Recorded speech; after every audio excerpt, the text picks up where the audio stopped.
magandang tanghali. Kumikinang na ulo, Diego Bandido.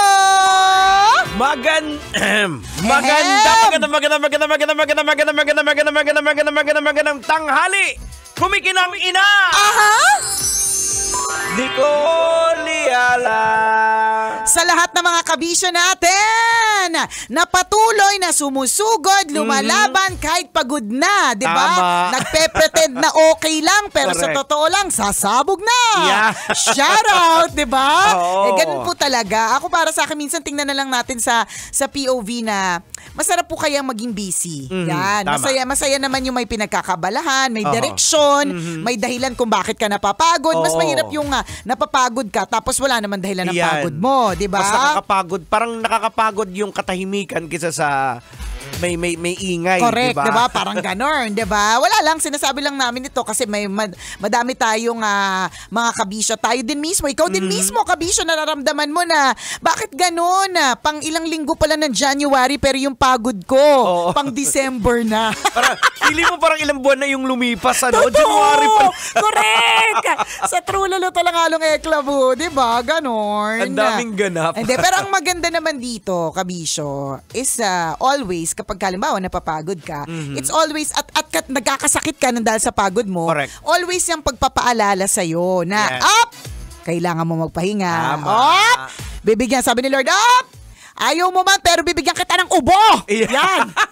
Hindi mo man gusto, pero bibigyan kita ng sipon. O kaya, Correct. hindi mo man trip, pero magkakalagnat ka. Diba? Yan. Kasi, indikasyon yon para pakinggan mo yung sarili mo at pakinggan mo yung katawan mo para tumigil ka din. Ayan. You have to stop. Oo, nagsiself-protect lang yung katawan mo eh. Correct ka. Kaya siya nagre-release naman kung ano nung bagay-bagay. Tama. Diba? Ayan. Ang ganun ma? Patunay yan na, Patunay ano? mo yan. Patunay yan na, ano? May imun ka. Patunay yan na hindi tayo gumagana. immortal. Oo. Na gumagana yung immune system mo. Correct. Totoo yan na merong parte ng katawan mo, 'di ba, na nagkakasakit. Ibig sabihin, alam ng katawan mo yung gagawin niya. Correct. 'Di ba? Yun yung maganda doon. Alam ng katawan ko yung gagawin ko kapag ganito pa lang matindi na yung pagod, bababa ang immune system, magkakaroon ng sipon. Tama. Sabi sa katawan, magpahinga. Oh, 'di ba naalala ko yung nakwento mo dati na halos hindi nagkakasakit? Oo, hindi siya nagkakasakit talaga. Oo, tapos bigla na lang nung correct. Hindi, ito talaga, pag chismis talaga may dagdag, just may bawas. Ano ba nangyari? Kaya alam mo yung chismis, yung salid kwento, huwag kayo basta-bastang nagpapaniwala kasi may dagdag, may bawas na yan. Hindi siya nagkakasakit.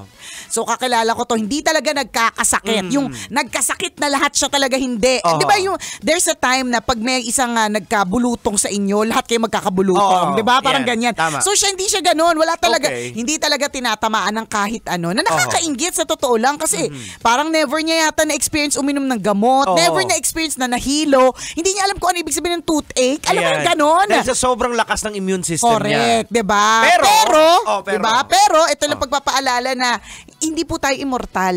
Yung akala namin kaibigan namin yun na immortal ay hindi rin pala immortal. Nagkaalaman nung nagkaasawa at nabuntis. Kasi every time na nabubuntis siya, laging nalalaglagan. Tapos nagtataka sila bakit. Wala namang ginagawang, hindi naman umaakit ng bundok. Hindi naman kukumpuni sa kisame, 'di ba? Walang extraordinary na action na pwedeng magpalaglag dun sa bata. Yung pala, sa sobrang tibay ng immune system, lahat ng foreign bodies kinakalaban. So, okay. yung bebe sa loob ng sinapupunan, kinakalaban niya. Ayan. Inaaway niya. Pinupush niya away. So, pagpasok pa lang ng mga spermatozoa na mag-limit sa ovum. Correct. Diba? Ayan. Sabi agad ng katawan na malakas ang immune system. Kalaban! Puksain! Sipain! Diba? Ganon. Diba? So, pero, ako, ito na naman tayo. Feeling ko, pagka pinag-usapan talaga natin yung body parts, sobrang amazing talaga niya. Diba? Tsaka yung kunyari, yung tongue, yung taste, Oo. 'di ba yung panlasa? Oo. May panlasa na sharper pag mas bata ka. Correct. May 'di ba pag mas bata ka parang basta mas matindi yung ano nun 'di ba? Yung panlasa mo versus pag mas matanda ka na parang humihina na rin. Kaya pag matanda na yung mga walang lasa na. Correct. Pero may mga gifted pa rin din na yung mga cook, di ba? Siguro yung mga chef. Oo. Pero kung minsan hindi sila gumagamit ng dila eh. Anong ginagamit nila pa? Yung ilong. Ilong. Diba? Amoy-amoy lang. Parang inaamoy-amoy lang nila. Nakakita ko sa mga pelikula sa mga chef na pag inaamoy lang nila. Inaamoy-amoy lang. So, sa aroma pa lang, alam na nila na tama yung pagkakaluto. Luto na to, masarap diba? na to. Ang kaloka. Nagluluto ka ba, Jegs? Paminsan-minsan. Ano yung okasyon ng paminsan-minsan na yan? Depende kung may pagkakataon. Oo. Kailan yan? Parang natagal na hindi. Kaya nga eh. Pero natuto din ako magluto. Ayan, sa mga adobo, the usual. Yan, yung mga usual na mga pagkain Pinoy, 'di ba? Dati nagdinuguan din ako. Oy, siyempre, out of my own, parang nire-research ko kasi may alam ko dati yung security guard namin magaling na cook. So tatanong ako, paano bang gawin? Anong ingredients? Correct, so yun, correct. nag-try ako, yan. Ayan. Okay naman. Ang ganda naman yan. May mga dagdag kaalaman tayo every day. Ako, magluluto lang ako kapag wala nang choice. Pagkagutuman na. Pero ako, lagi akong supporter ako, Jegs, ng mga restaurant. Supporter ako ng fast food. Dahil naniniwala ako hanggat may mga taong tinatamad magluto. Diba? May kita ang mga online restaurant. May kita online ang mga restaurant. Ang galing lang na dadating ka talaga dumating tayo lahat sa punto na pwede ka mag-order ng anything that you want online na pagkain. Kasi naabutan natin yan, Jigs, na walang technology. Wala. Tsaka meron lang particular number yung mga, let's say, fast food chains. Diba? 8,7,000 Jollibee delivery ba yun? Ayan, tapos 8 McDo ba yun? Basta parang gano'n, di ba? Yung mga ganun, inabutan natin yan eh. At inabutan nyo din po yan. Pero ngayon, hindi ko alam kung gumagana pa yun. Yung tingin ko gumagana pa rin naman. Meron pa rin nagagano. Kasi parang feeling ko mas madali na sa app eh. Oo, yung Food Panda, yan. Diba? Parang andun na lahat. Kasi dati, halimbawa, pag Jollibee lang lahat. Correct. Yun lang alam mong delivery number eh. Oo. Pag Shakey's lang. Ito, pinagsama-sama. Yung choices mas malawak. Ang galing. Alam niyo po kung halimbawa kayo po'y bata, ito na yung kinasanayan nyo. Galing na galing kami kasi hindi namin ito naabutan noon eh. Correct, tama, oo. Diba? Actually, yung anything na maisip mo na gusto mong kainin, posible. Correct. Unlike before, hindi. Hindi talaga siya posible. Tsaka pupuntahan mo pa talaga. Oo. O kunyari, merong sikat na, let's say, bulalo sa isang lugar. Pupuntahan mo talaga eh, literal, diba? Correct. Ngayon may delivery na tinatawag eh. Ganun. Yung simpleng halimbawa, nag-iisip ka na gusto mo kumain ng ganito, agad-agad nandyan eh. Correct. Sorry pasensya na po kayo kung mga Gen Z, Gen Alpha, parang ano ba yung topic nila? It's so jologs, di ba? It's so, what's that? Di ba? Pero para sa amin... jologs? Oo nga pala. It's not Luma pa rin. Mali pala. Luma pa rin yung ginamit. Mali. It's not skibidi, di ba? It's not giving, gano'n, di ba? Kasi iniisip ninyo parang ano naman, kasi nabuhay na po kayo na may internet. Nabuhay na po kayo na readily available ang information. Hindi nyo po inabutan. Hindi namin yan inabutan dati. Correct. Yung spaghetti pa lang dati. Special occasion talaga kung birthday mo lang magkakaspaghetti ka. Correct. Makakatikim ka ng spaghetti. Oo. Ngayon, hindi lang basta makakatikim ka ng spaghetti. Kung nagkikrave ka ng spaghetti ng ganitong restaurant, posible na siya. Correct. At kahit anong oras actually. Correct! Diba? Tsaka any given time, pwede. Madali na nga to feeling ko para sa mga naalala ko lang tuloy yung kaibigan ko nakausap kanina na naglilihi. Hindi niya daw mawari kung anong gusto niyang kainin. Pero... parang gusto niya daw pauwiin. Sabi niya sa akin, pwede ko bang pauwiin yung asawa ko? Tingin mo ba? Sabi niya, dapat pauwiin ko yung asawa ko kasi may papabili ko sa kanya. Sabi ko, well, dalawang bagay lang yan. Pwede naman as a form of lambing, pero ipagli-leave mo, pwede mo naman gawin online. Na-realize ko, kapag ka may craving nga pala yung mga buntis, ang dali na lang Mabilis na lang. Maisip mo sampalok. O sige, type mo dyan, sampalok. Maraming options. Anong gusto mo? Tama. Diba? Sinampalukang manok. Anong gusto mo? Rona Sampalok, di ba? Ayan. Di ba? Ang galing. Sorry po, bilib na bilib po kami. Paano? Lumaki po kami sa Yellow Pages. Di ba? Imagine mo yung Yellow Pages. Di ba? Kunyari po, meron kaming hanapin na, kunyari tindahan. Oo. Sa search po namin sa Yellow Pages. Ang kapal-kapal pa naman. Malamang may mga kabataan na hindi alam yung Yellow Pages. Ang Yellow Pages po ay directory. Oho. Ito po ay makapal na, ano ba yung yellow ba yung residential o white? Basta magkaiba yung white tsaka residential yellow. is white eh. Yan, Oo. yan. So pag may gusto kong malaman na number ng let's say crush mo, titingnan mo sa white pages. Oo, ayan. Ano yan, malaking makapal na Oo. directory. Hanapin mo kunyari Reyes apelido. Hanapin mo lahat ng Reyes. Nandun, nakalagay. Pwede mo rin tawagan isa-isa hanggang mahanap mo yung crush mo, di ba? Ang hirap, di ba? Ganun din sa Yellow Pages, hahanapin mo pa talaga bago mo, lumipas na nakapanganak ka na. Saka mo pala mabibili yung trip mo. Oo. Ngayon, type mo lang. Correct. Nandyan lahat. Nandyan na. Diba? Tapos maghihintay ka lang ng kaunti. Grabe ka na magreklamo. Ang impatient mo na. Imaginein mo na lang nung panahon namin. Diba? Iisa-isahin namin yan lahat. Nakakalugi. So magpasalamat po kayo na nabuhay na kayo sa mundo ng na napakadali na po ng information. Parang instant na ang lahat eh. Sobra.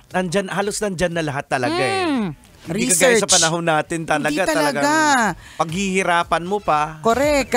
Jigs, research. Pag nagre-research ang mga estudyante noon, 'di ba? Punta ka ng library. Correct. O doon kaya sa kilala mong mayaman na may encyclopedia. So kung naabutan mo yung Britannica, Colliers, alam mo yung mga brand na yan. Alam na this, may frozen shoulder ka na. O kaya kung ikaw ay babae, malamang marami ka ng kamot sa tiyan. Ganon. O diba? Ngayon, i-type mo lang.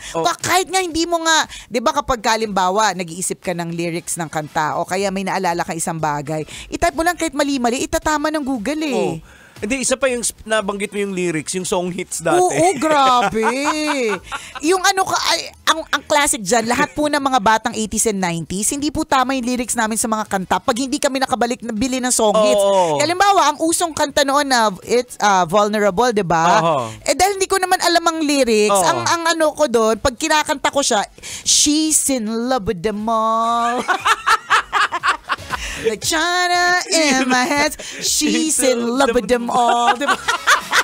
Yung pala vulnerable, she's so vulnerable. Malay ko! Yun ang dinig ko eh. Yung kay MC Hammer, yung alin? ding ding ding iska stiff. Oo. Totoo. Totoo. You can touch this. Diba? Disgusting. Diba? Kaya hindi mo talaga, hindi mo rin masiisi na may mga kanta din talaga nung araw na dahil nga hindi naman natin nababasa yung lyrics. Hindi, kinakanta na lang natin basta. Hindi natin iniintindi. Pangkabit pala, diba? Tama. Madaming meron ganon. na parang gandang-ganda ka. Meron isang kanta ako na parang gandang-ganda ako. Parang nakaka-uplift, ganyan. Tapos nung nalaman ko pala, kalokohan pala si Raulo pala lahat. Anong kanta yan? Kay Yankovic. Anong kanta yan? Hindi ko na... So luma. It's not Skibidi. Parang You Don't Love Me Anymore. Okay. So parang because of the melody. Yung gitara. Diba? Yung pala na pinakain ka sa piranha. Na kung ano-ano. Parang yun yung version ng sinaktan ko yung puso mo. Okay. Kasi grabe talaga yung gitara niya talaga. Na parang feel mo. Pipikit ka pa bang kinakanta yung kasi pala. yung plucking ng gitara. Diba? Yung pala.